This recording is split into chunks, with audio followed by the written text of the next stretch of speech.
सर्व भारतीयांना माझा एक शेर सांगतो। होता है चलता है दुनिया है दुस्तूर है, होता है चलता है दुनिया है दुस्तूर है। जो लोग ओलंपिक को समझ नहीं पाए वो उनके नहीं, उनके अज्ञान का कसूर है। अगदी ही वस्तुस्थिती जर पाहिली असता मला तरी वाटतं की आम्हाला आमच्या अनेकांनी सांगितलं आमचा यश आहे।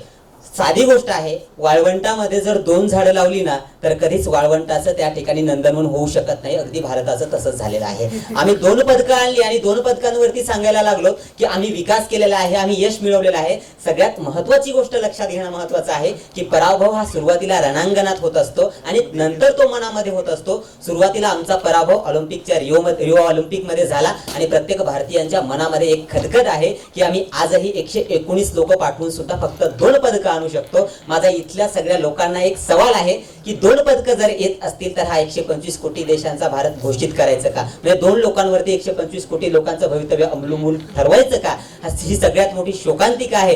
एवढंच नाही तर आम्हाला अपयश का आले ह्याची काही कारण मला सांगणं महत्त्वाचं वाटतं। काय झाले की आमचे क्रीडा मंत्री जे की क्रीडेचं ज्ञान नसतात ते कमिटीवर जाऊन बसतात आणि कोणत्याही खेळाच्या समितीवरती ज्यांना त्या खेळाचं ज्ञान नसतं ना ती लोक त्याच्यावरती जाऊन बसायला लागतात। हे असं झालं उंदीर मनाला मांजरीला आतिक्या खंडाला आणि काहीच 2-4 लोक ऑफिस मधून घेऊन जायचे आणि रिओ ऑलिम्पिक मध्ये खेळवायची आणि खेळवल्याच्या नंतर 2 पदकं आणायची आणि अपयशाचं खापर नंतर फोडायचं कुणावरती? तर आम्हाला योग्य सुविधा मिळाल्या नाहीयेत। मला तरी वाटतं की ह्या पूर्वीचा जर विचार केला, मेजर ध्यानचंद असतील, खाशाबा जाधव असतील, ह्यांना त्या आजच्या सुविधा मिळाल्या नव्हत्या तरी सुद्धा तेव्हा त्यांनी मेडल मिळवलंच होतं ना। मग आज तुम्ही जर अपयशाचं कारण जर तुम्हाला अपुऱ्या सुविधांवरती फोडत असाल तर हे तुमचं दुर्दैव आहे। मुळात एक लक्षात घेणं महत्त्वाचं आहे की अहो जेव्हा आम्ही एखाद्या वेळी विचार करतो की आम्हाला या खेळामध्ये खेळायचं आहे तेव्हा आमच्या मातीमधला खेळ आहे, आम्ही मातीमधल्या खेळाला महत्त्व कधीच देत नाही। आम्ही कुस्तीमध्ये अगदी खाशाबा जाधवांनी पदक आणलं पण आज कुस्तीमध्ये आम्ही कोणत्याच क्रमांकामध्ये राहू शकत नाही।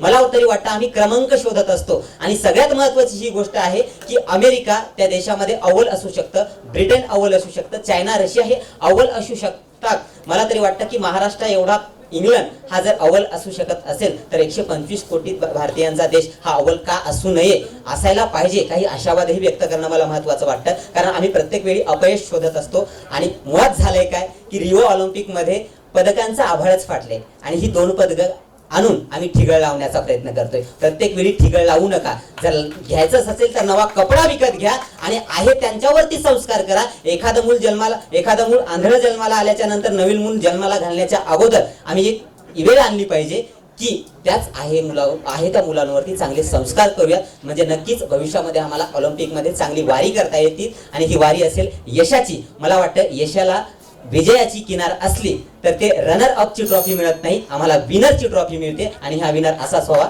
धन्यवाद।